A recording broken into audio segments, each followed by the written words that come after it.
Hey, I'm Jill Griffin. I'm the host of the Career Refresh podcast. And this week I am introducing you to my friend of over 35 years, Jason Darby. Jason serves as the Senior Executive Vice President, Chief Financial Officer for the Amalgamated Financial Corp. Amalgamated is publicly traded on NASDAQ. It is an $8 billion bank headquartered in New York City. And by asset size, it ranks in the top 4% of US banks. Before joining the bank in 2015, Jason spent about 12 years combined between Capital One Financial. Disclosure, at one point, I did work on the Capital One advertising business. And he also worked at the North Fork Bank in roles ranging from finance to mid market commercial business development. Earlier in his career, Jason worked at American Express. He also worked at KPMG, and he is a licensed CPA in New York City.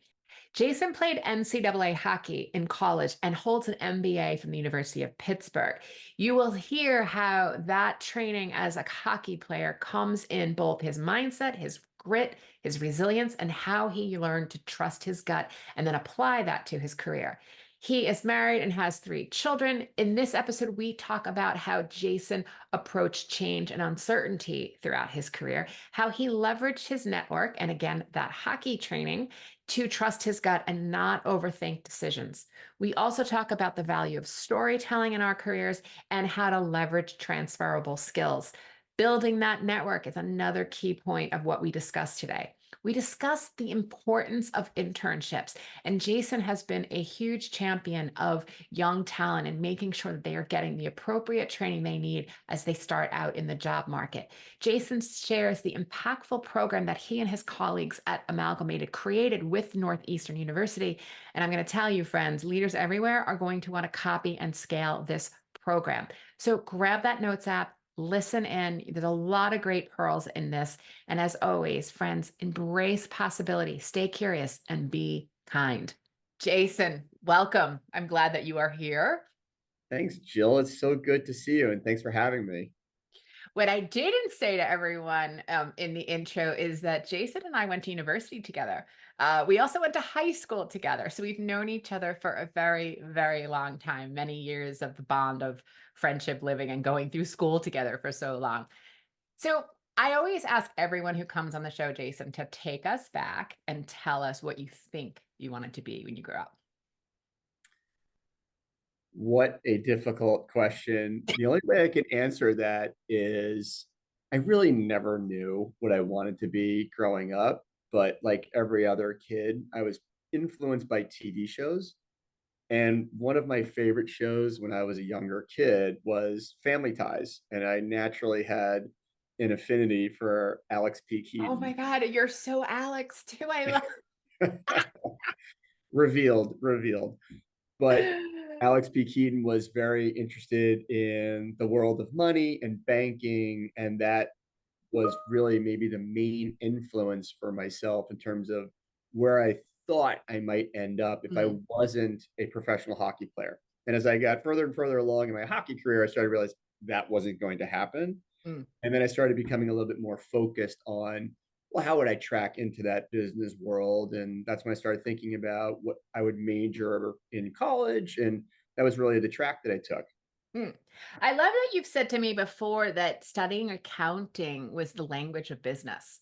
I mean, it's such an intuitive, such an intuitive statement. So I want to know who influenced you. I have to give all the credit to my father for that one. My dad was an accountant originally. He worked for his first 9 years after he got out of the military, worked for his first 9 years at KPMG, which at the time was one of the big six accounting firms. They're now down to Right, big four. right. And he would say to me, Jace, look, accounting is the language of business. You need to understand how to read financial statements. You need to be able to understand what those financial statements are saying about the health or lack of health of a business. And if you can figure that out, you'll never be bamboozled by anybody in business, regardless of what you're talking about. You could be talking about technology, you could be talking about capital raises, you could be talking about operations. If you understand the financial statements, you'll always be able to talk the talk. And so that was really the reason for me thinking about going into the accounting major when I was at St. Bonaventure University and focusing on that right away. Where that was going to take me, Jill, I never really knew. I had a basic outline in my mind, but I never really knew exactly what I wanted to do or where it would take me. I just knew that it was a good foundational purpose and that I probably would always find a way to have a job with an Mm, accounting background. mm. Okay. So take us through that. So you went to St. Bonaventure, where I joined you for 1 year before transferring back to St. John's University. Mhm. And then you graduated St. Bonaventure. What happened next? So I got a job at KPMG, Well ironically, the done. same firm that my father worked Right at, out but of college. Pretty right, impressive. I got my offer from their Buffalo office, and then I asked for a transfer to the Long Island office, which they granted. And I was really happy with that. But I put a lot of time and I actually focused really heavily into my academics at St. Bonaventure. I really dove into the richness of the major. And I had a natural affinity for accounting. I just sort of understood it. And so when I went to KPMG, I felt like I was in a really good place. I felt I was with the top accountants coming out of all the other colleges in the country. And it started to build some confidence inside me that I can play with the players that went to the bigger schools, right? St. Bonaventure is a little bit of a smaller school. I chose it mainly for hockey, but you're going up against Ivy League kids or top 25 schools. And I felt really good about that. And that helped me become, I think, successful pretty quickly in terms of being a really good staff accountant. Hmm. And the first job I ever got put on when I went to KPMG was a little bank that was out on in Mattituck on Long Island, North Fork of Long Island, and it was called North Fork Bank. And North Fork Bank at the time was only a $900 million bank, Jill. When it got sold in 2006, North Fork had become $60 billion. So I started my career in 1993 upon graduation, and I had a little bit of a circuitous route in terms of my start and finish with the North Fork organization. But you can get a sense for how luck sort of plays into your career trajectory because I just was staffed on that job. I didn't ask for it. I didn't ask to go into banking. I just was put out there and things started to click and I started to do pretty well. And the rest kind of is history. Hmm. So I'm going to push on you because yes, it's luck, but don't they say that luck meets preparation? So you had to have been doing things that you say they put you in a job, but you had to be showing up with both what I would say essential skills and also the hard, leadership skills and the essential skills that you needed. So what do you think Um, some of those things were? I'm glad you pushed on that because I think there are two things that made the staffers decide that I was an appropriate resource for that North Fork engagement. I think the first is I came out with a stellar GPA and I also passed my CPA exam right away, right? So they said, Okay, friends, okay, if you're listening to this, this is kind of unheard of. You don't normally pass on your first try right out of university. So I again, well was very fortunate. I put in the time and I had guidance. People told me, don't waste your summer, sit down, study, do the work, right? Get the exam out of the way. You'll never be able to get that exam done like you can coming right out of school. Once you start done. It's working and fresh. potentially get Because a it's fresh. You family, get distracted, life happens. Totally that's makes sense. exactly right. Yes. So having that acumen was something that the firm was able to recognize. He might be successful in a banking environment that's heavily numbers driven because the business of banking is money and numbers effectively. So that was one. The other was my mettle or my leadership or my purported toughness just of mind. And I We think like to call it grit. a lot of that came from my time playing hockey. I played 4 years at St. Bonaventure, an NCAA program, and being able to take that type of characteristic or behavioral trait and demonstrate that to the recruiters, they knew that the banking industry back then certainly was a tough business. It was mostly male dominated at the time. It's things have changed more recently, but back in the 90s, certainly that was where it was. And I think that was able to resonate with the staffers to say he might be successful being staffed on this job and going to be working with some very tough individuals.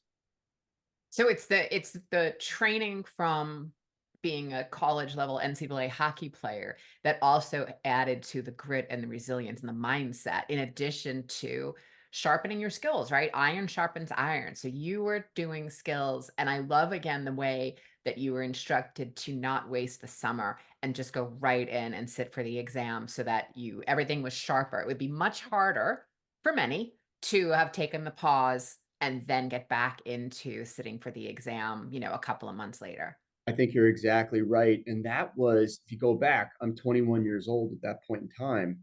That was hard to do, to Very hard. sacrifice your summer between graduating and then getting your job started in September.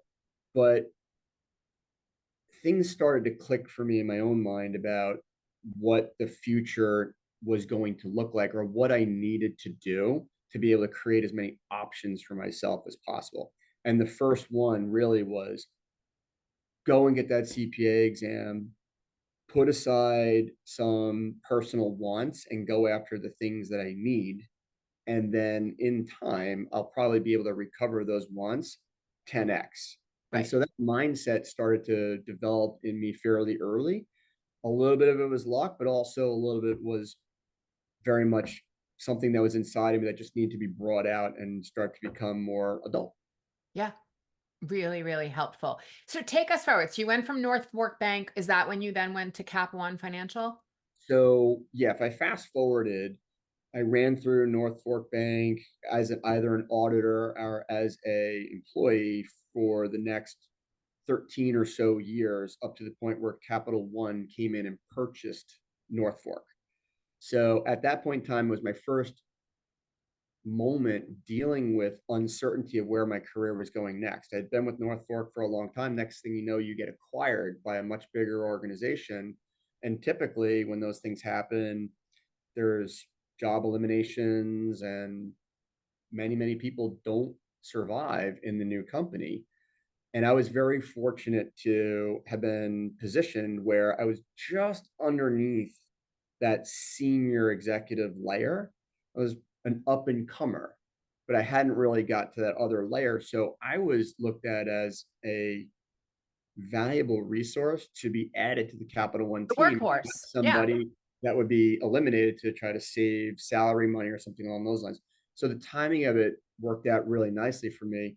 And it was a great opportunity to join a Fortune 250 style company, deal with a much bigger brand, more of a national, even almost an international company at that point in time, and still have something really valuable to add, because Capital One at the time was a monoline card issuer, credit card issuer, and they were buying banks to sort of secure their funding source. Mm. So me coming in from the banking side, I had a reason to exist there, and I had something to offer to all these people that otherwise really hadn't needed to talk to anybody from banking perspective. So I got a chance to join that company and have a seat at the table. And in my own mind, I was saying, this is a moment for me to shine. Don't shy away from this moment. You're put on this team, so to speak, for a reason. Deliver and Right. don't be afraid, even though I was terrified Right. in Because my it's the own big mind. leagues. You're going from Right. North Fork Bank to Cap One. That's a huge, I would imagine the amount of employees also between the two Huge, quadrupled, if not more. huge difference. Yeah. Yeah. It probably quintuple at the time. Okay. So is that what then brought you down to DC where Cap One is located?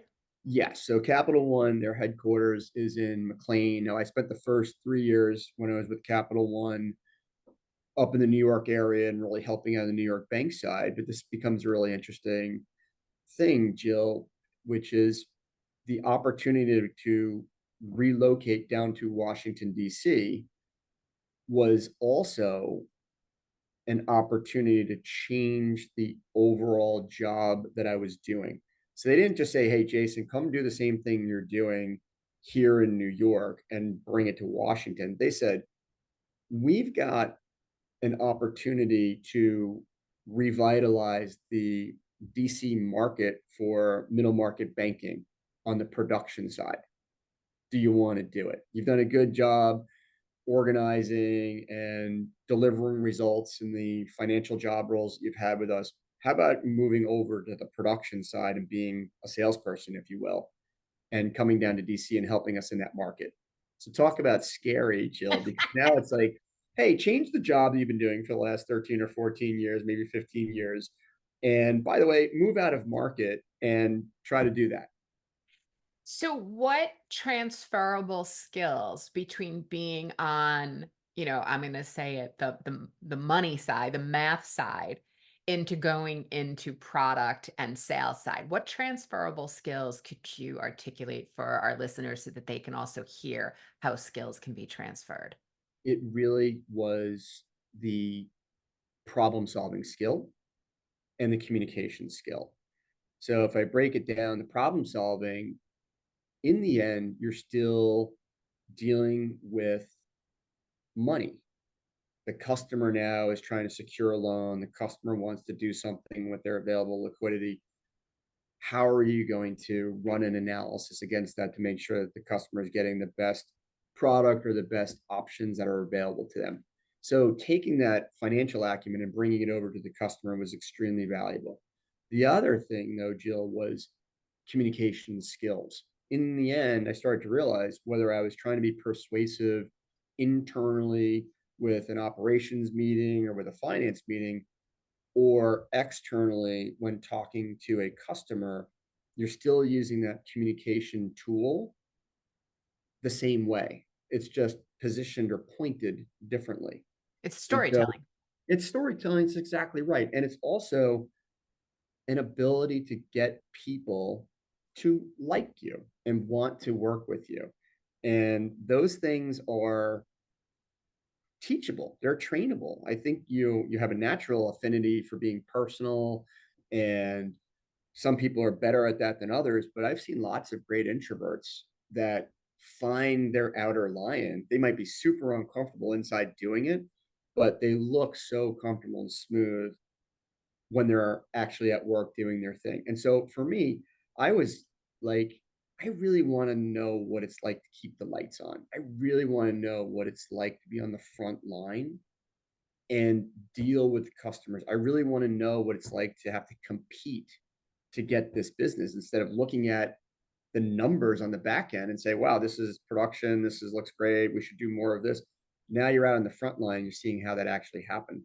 And Jill, if I was to round out the thought here, this is when I really started thinking about if I wanted to be a real leader of a bank, I need to be able to understand what the salespeople think. I need to understand how the product people think. I need to understand that space in the business.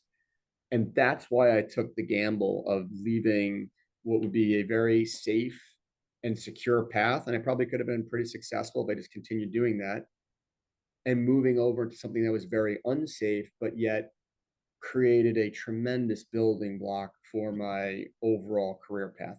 And life's a series of choices. And that was one where I felt going out of market, going into a totally different style of the business and trying to be successful there, that would really prove to a lot of people that I was very multi-dimensional, not a Mhm, one-trick pony. mhm. So I want to summarize a few really core things that you said, which I think are fascinating. So are for our listeners and watchers, I would tell you this is the time you want to get that notes app and make some notes here. But what Jason said in summarizing is that one, the transferable skills, one was problem solving or strategic problem solving. He then said communication. We also talked about how it was persuasiveness, which is a mixture of that storytelling and your own passion.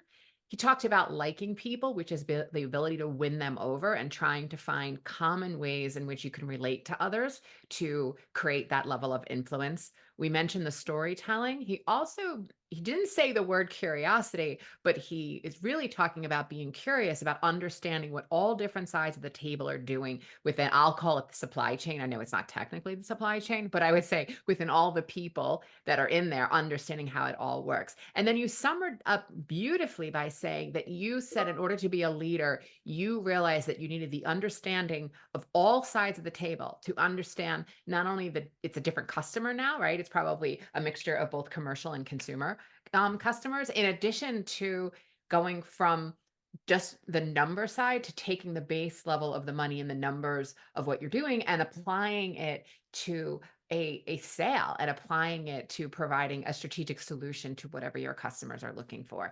So I think it's a really important takeaway that we could be doing a job very well in one area, but if we really get thoughtful, we can take those skills and transfer them to other areas and continue to create value for the business and the departments in which we're working for. Really, really helpful, I think, for people to hear that, Jason. Super recap. And as I listen to you, these are things I try to impart on our younger workers at Amalgamated, also my own kids. These types of experiences, these type of skills that you develop, they can be transferred, and you just need the confidence to And apply them to practice. something It different. takes time and practice. You're You not got to gonna hit flex the that. muscle. Yes. And it's interesting too, because I was talking to a recent college graduate who got a BS in management. And, they kept saying, but I want a job in management. And I said to them, you don't often get a job in management right out of school. You get a job within a company and you work your way by doing exactly what you just said, by being a leader, by being curious, by being persuasive, by understanding storytelling, understanding all different times and sides of the table, that consultative sale. That's where we then say, oh, you've chopped wood and carried water enough that you can now teach others. That's management. Yeah, and that has to be earned too. Yes. You have to demonstrate some ability to have proficiency in the work. It's very difficult to manage somebody if you don't know how they do their job. So coming up through the technical side is important, but it's a house blend, Jill, right? You have to be able to apply your technical knowledge and your humanity to become a great manager. And those people that can do that, those are ultimately the folks that people want to follow. So it's one thing to be Mhm. a manager, it's a totally different thing to be a leader. To be a leader. Right. And I think for people that are listening and you're saying, okay, I have the skills. So how do I get that? I would say look around your organization.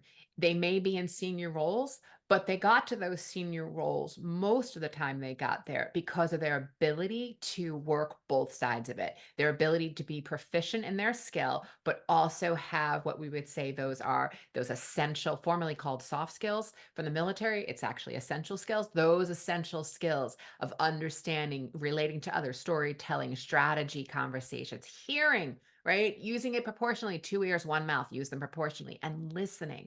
And I think so often it's hard when we're starting out that we really want to show that we have the talent. And you do have the talent, but there's also a lot of wisdom to be gained from looking towards other leaders within your organization. Love that. That's couldn't have said it any better myself, Jill. So take us to where you are now. You're, the CFO, Amalgamated Financial Corp. How did that show up after your Capital One financial days? Yeah. Well, it's interesting because it really comes back to people. I met when I joined Capital One a gentleman who ended up becoming the CFO of Amalgamated Bank.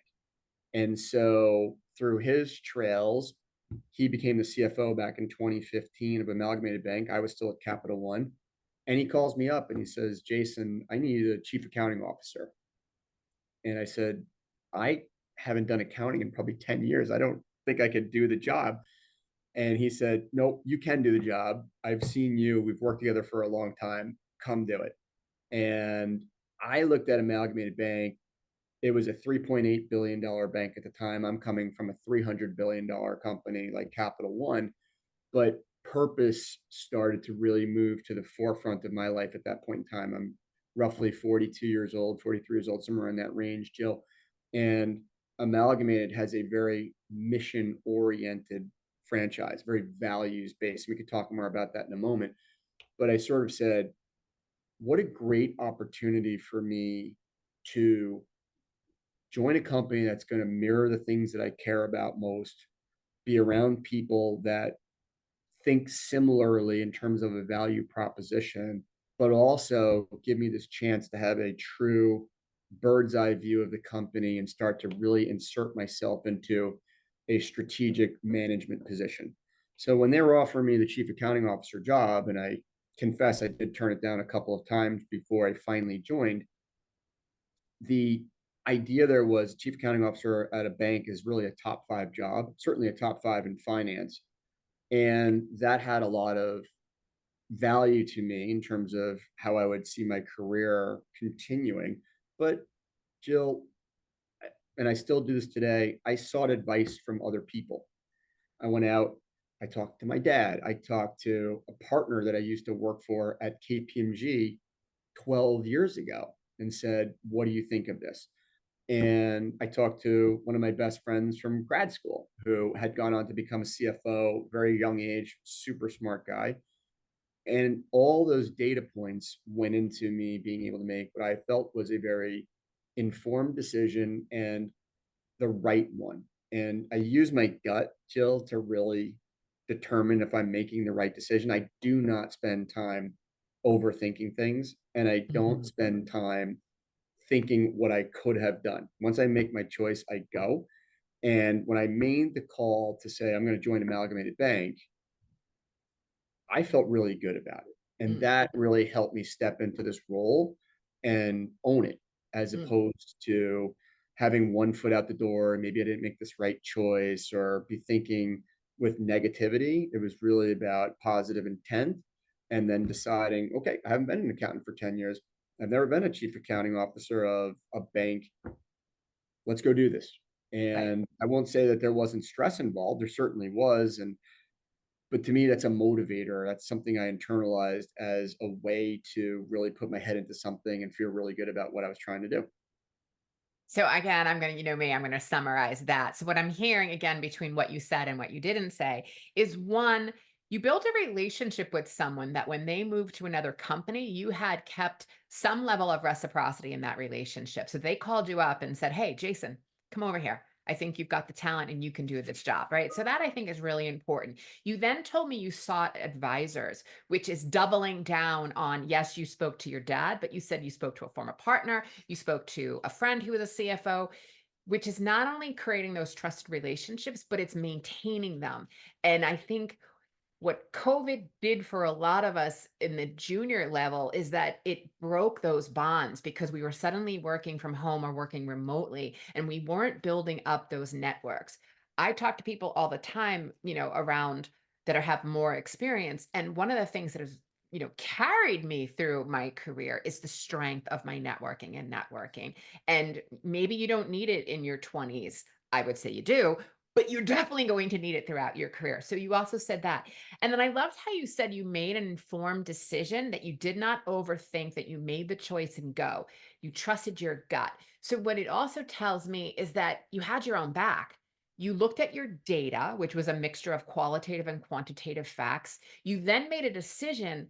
And whether you realize it or not, you said, I'm not going to keep rethinking this decision because that's just going to exhaust me and get me into decision fatigue. I'm going to own this and I'm going to step forward into it. Where do you think you got the mindset, the grit, the resilience to have your own back? Yeah. Failure, Jill, is the best teacher, right? And over the course of my earlier career, and much more so when I was playing hockey at a very, very competitive level, getting knocked down and getting back up and realizing that the day continues, that you're okay. It built up a fortification in my belief in myself. Mhm. And the other thing is there's just some sort of natural need that I have to prove myself. And so these types of things allow me to feel pretty comfortable with tough decisions and not really having to worry about whether I'm making a mistake. Mistakes happen. And I've learned that mistakes happen and you can recover from them. You don't want to Mhm. make too many of them. You don't want to be doing things Sure. recklessly, of course.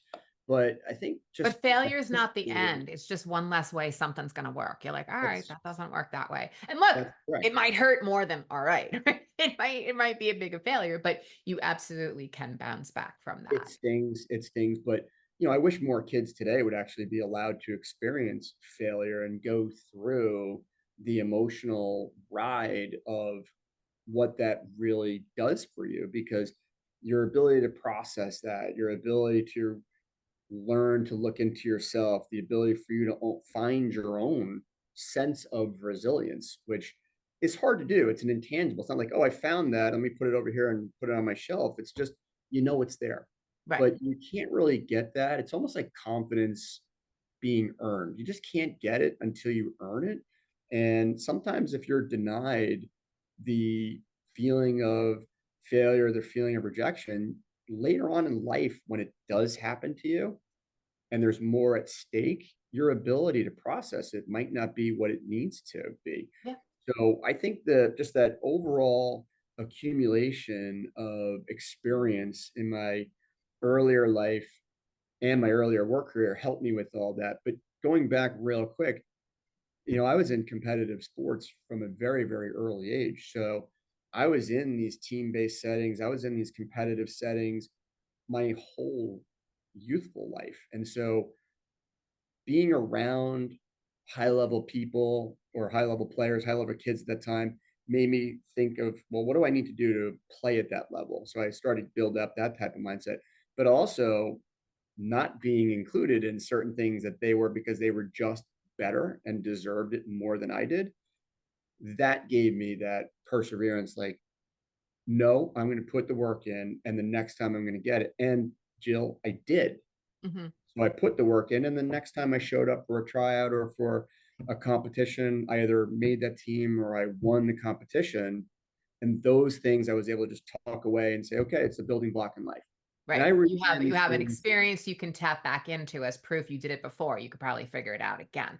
I and think I it's relearn really these things all day. important. We talk a lot about the lack of adversity and how so often at the education level, again, I'm talking through a US standard, right? But the education level, unless you're on a sports team, we've removed so much adversity, right? It's the idea that you prepare the path for the child versus the child for the path.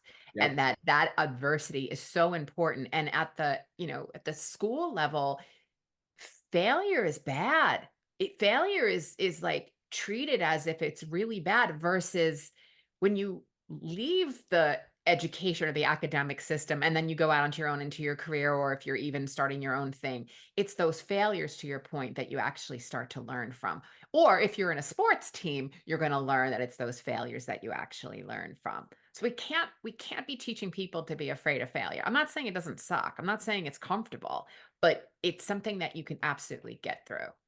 Totally agree. And failure has been with us since the dawn of time. So it's Right. not something that we ought to be thinking is a taboo thing. And I really, really, really hope more and more kids wake up to trying new things, not being afraid to fail, but using failure as a stepping stone or a springboard to achieving something great or doing something better, not taking that as the final outcome.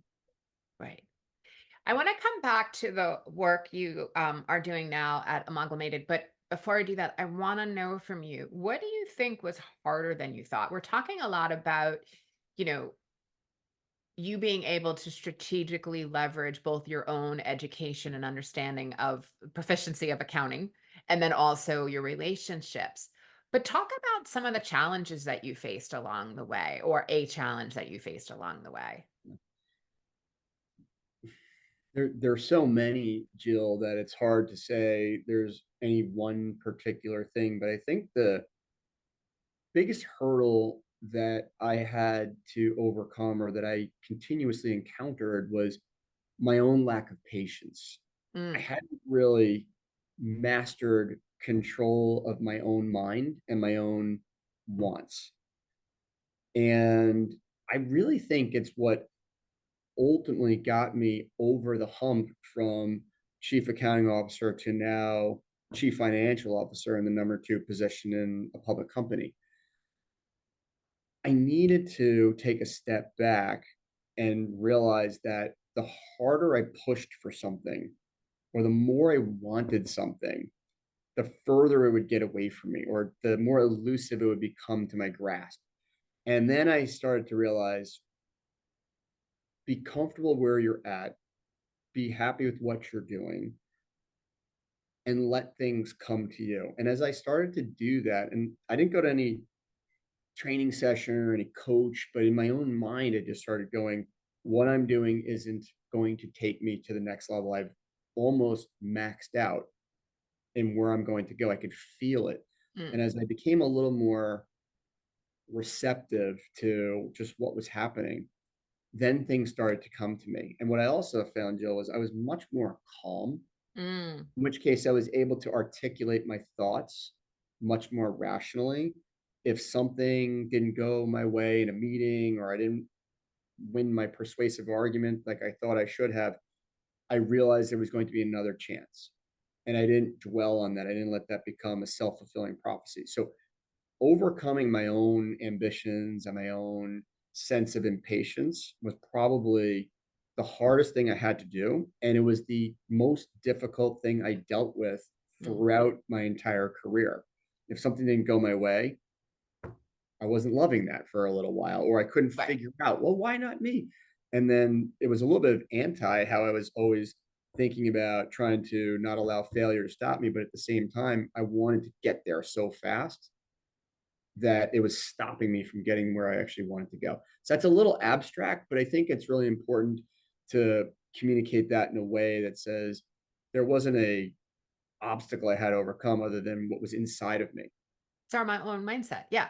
I mean, and I think, you are talking to an executive coach. I mean, that's what we deal with regularly. There are absolutely circumstances that need to be overcome and challenges that need to be overcome. But I would say for my own life and, the thousands of people at this point that I've worked with between one-on-one and workshop, it's 99% of the time our own limitations, our own thoughts on our limitations. And I like to think it's like you're a ship in a bottle in the ocean.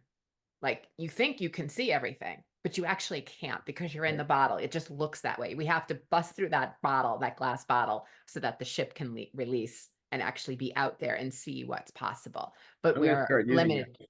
What'd you say? I'm going to start using that. That's a great analogy. I Take love my ship in the bottle and use it. Yeah, but it is. It's exactly what we're doing, and we don't see it.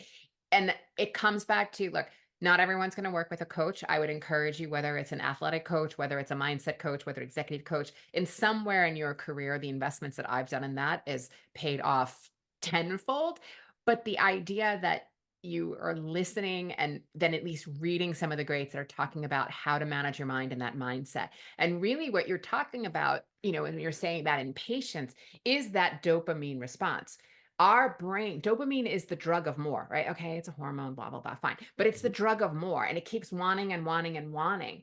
And if you don't remind yourself that you got it or you got something, that you've achieved something, that's the thing that starts to settle that down. If you don't, you're constantly on the hook for wanting the next thing, never realizing or celebrating, right? It's like acclimation. You don't go from, sea level to the top of Everest, right? You climb, you acclimate, you climb, you acclimate. It's that acclimation of realizing that you have achieved certain things and reflecting on the failures as needed and then making the plan for going forward. Brilliantly said. And I wish I had sought advice from someone like you earlier in my career. I probably would have gotten to some places a little bit quicker. But as I'm hearing you, these are things I've become much more open to in conversations with people like yourselves and others. And it's been incredibly helpful just to hear that perspective. And now I feel with that type of thought in mind, I can help my up and coming managers, younger generation workers, and even my own kids again navigate some of the things that I failed at just because I didn't know and I didn't talk to enough people. Right, right. I love it. Take us to, so okay, so now you're promoted to CFO And Mhm. we were talking recently about some of the internship Yeah, programs that you're working on and taking a stake in. Because all of this, whether it's mindset or actually gaining the proficiency of skills, how important internships are both to the individual and to the organization that are accepting the intern. So take us through a little bit about what you're doing there. certainly. This is something I am so proud of here at Amalgamated Bank. And I'm dually proud because it was my own daughter who helped me see this opportunity. So I'll back this up for the listeners. First of all, I'm a firm believer in the youth worker. We need them. They are, it's cliche to say, but they really are the drivers of the future, not the least of which is with the way technology is moving today, you need the younger generation in your organization because they are so tech affluent across a number of dimensions. So having a pipeline of young, really smart people is super important to me. My daughter, who's now 20, turning 21, last summer, she's following a little bit of my footsteps, a finance major at Northeastern University. And I said, why don't you come work at the bank for the summer? And I don't want you to come work at the bank for 7 weeks. I want you here for 4 months. So the minute you are done with your freshman year, you're going to take 3 days off. You're going to come work at the bank middle of May, all the way through to the end of August. We're going to put you through a real internship. And we're going to let you start to see if you want to be in banking and how do you do with numbers and do you really like this, right? It's not the textbooks anymore. And so we put her over in the commercial real estate group, not working for me. Obviously, I didn't want to have any influence over my Sure. kid and let her find her own way. But our other executive managers feel very similarly to I regarding the value of these programs. And so he really created a great job role.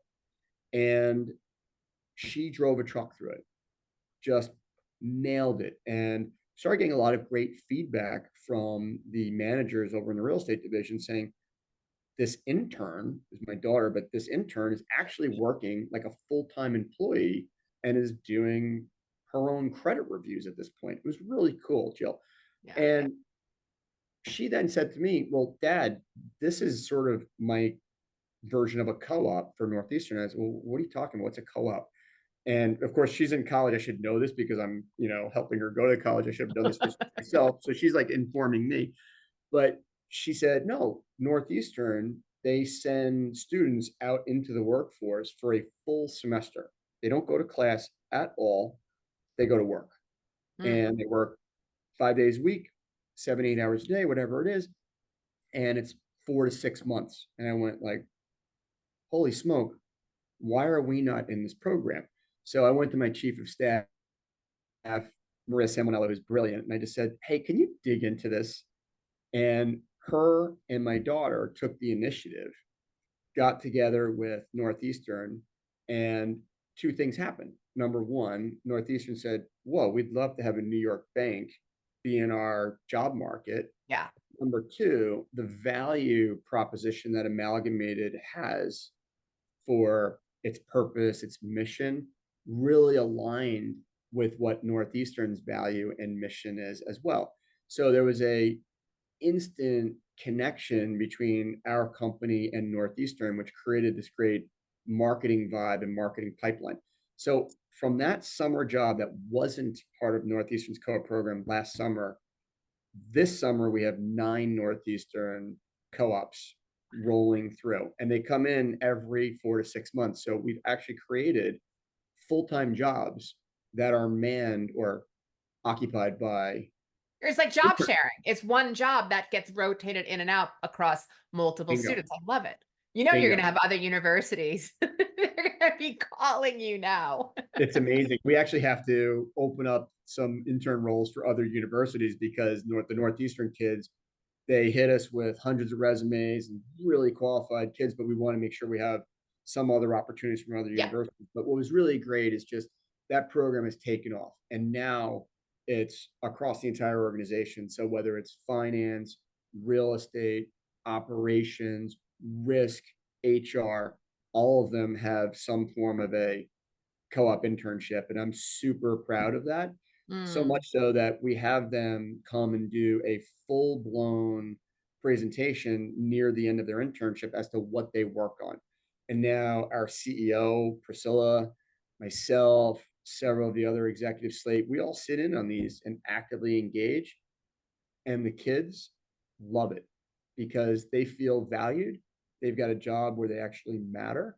And the things that they're talking about, it's real work. They've really made an Yeah, impact. it's not, getting coffee or That's right.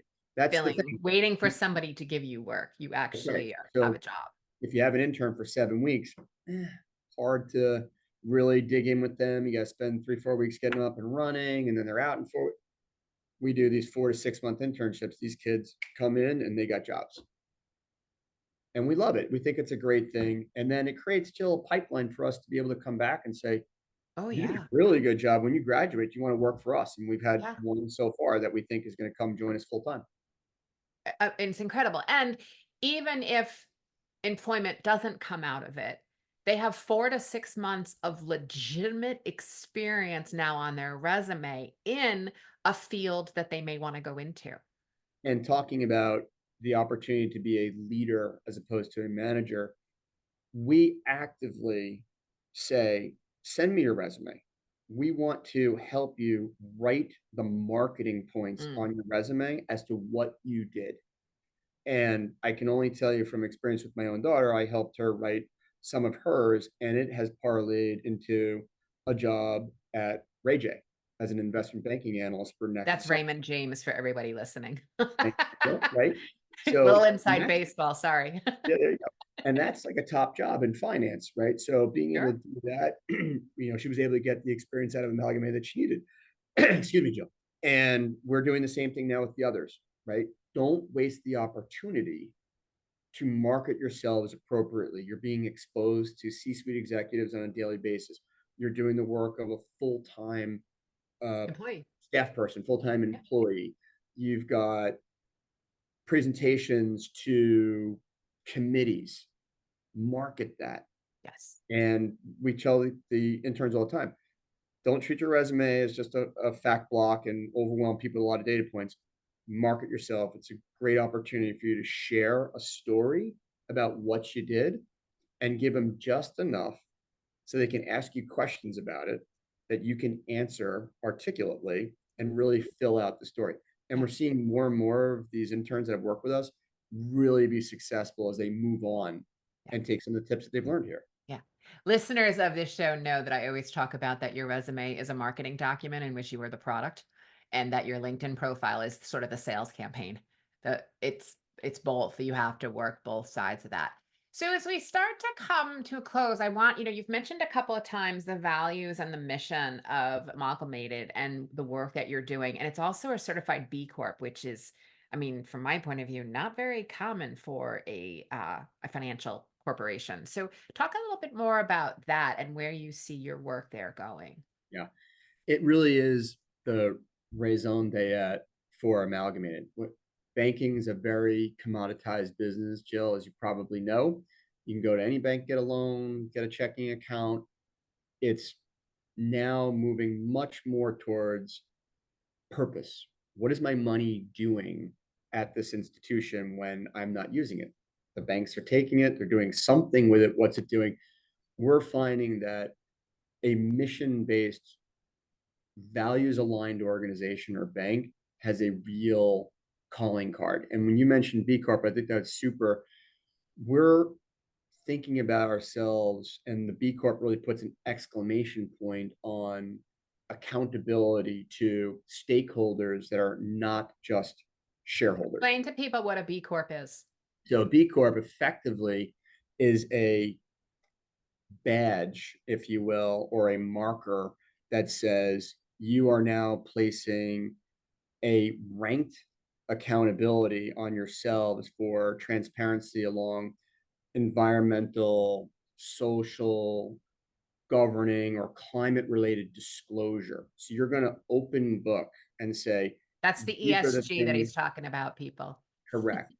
But ESG doesn't have to be this scary thing where you suddenly are not profitable. We are one of, if not well, actually, I can't say if not. We are one of the most profitable banks in the country using a full-fledged ESG model. But the Wait, B so Corp you can standard, be profitable and do good? that is the Sorry for the New mantra. York sarcasm there. No, but I think people think it's an either or, and it's not an either or. You have to be strategic about how you go for it, but it There's no absolutely can be achieved. there's no question about it. There is enough ability to have a highly profitable organization and do good in the world. And so between our businesses in philanthropy, in climate risk, in social advocacy, and the things that we care about, there are hundreds of organizations that need to be properly banked to continue to do the change making work that they do in their communities or in the areas or constituencies that they serve. And so, Amalgamated Bank, we are a bank first and foremost, but we are there for that particular group.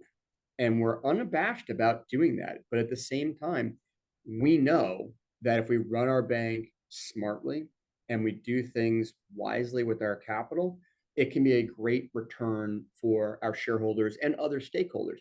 And what we've been very conscious about saying is ESG doesn't need to be a check the box. You don't have to just fill that out because you had some mandate.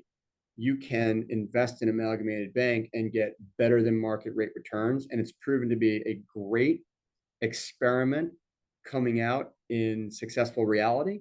And I think our share price reflects all of that today. It's amazing. It's amazing. What are you excited for we're at midpoint in the year. What are you excited between now and the year close? Well, I'm excited to see the banking sector come back to some level of calm and normalcy. I think the higher for longer interest rate environment's been a difficult ride for a lot of people, and it's creating a lot of stress in the banking market. We're not that far away from some of the big failures that happened last year. So time is a very funny thing and sort of heals wounds, if you will. And so the further we kind of get out into this year, I'm really looking forward to some stability in the market. But for Amalgamated specifically, there are two really interesting things. Number one is the presidential election. We're looking forward to seeing how that works out. We are very much on the Democratic side of the political spectrum. That doesn't mean we don't welcome all people, but we do a lot of work with the Democratic Party, and we think that's an important part of the future for the country. And so we'll see how that whole election landscape changes or shakes out during this year because there's a lot at stake. And the other, Jill, is the Greenhouse Gas Reduction Fund, which was Mm. an earmarking of about $27 billion out of the Inflation Reduction Act. Those monies were awarded on April 4th, and we should start seeing a plan from the EPA to distribute those funds by September-ish of this year. And what that really means is you're going to see a green capex economy start to unfold. And we're really looking forward to Interesting. having that move into projects that don't quite pencil out just yet for finances, but with the government support, bringing things like electrification to rural schools and other areas across the United States, seeing that all come to life is something we're really excited about. Jason, you have shared so much throughout this conversation that I know our listeners are going to really benefit from. So I appreciate you being here. And listen, everyone, if you have questions for Jason, you can email me at hello@jillgriffincoaching.com. We will get them to Jason. He will come back. He will be more than happy as he's smiling at me. He's like, yes, I'll come back to answer Great. any of those questions. We appreciate you being here. Thanks so much, Jason. Thanks, Jill.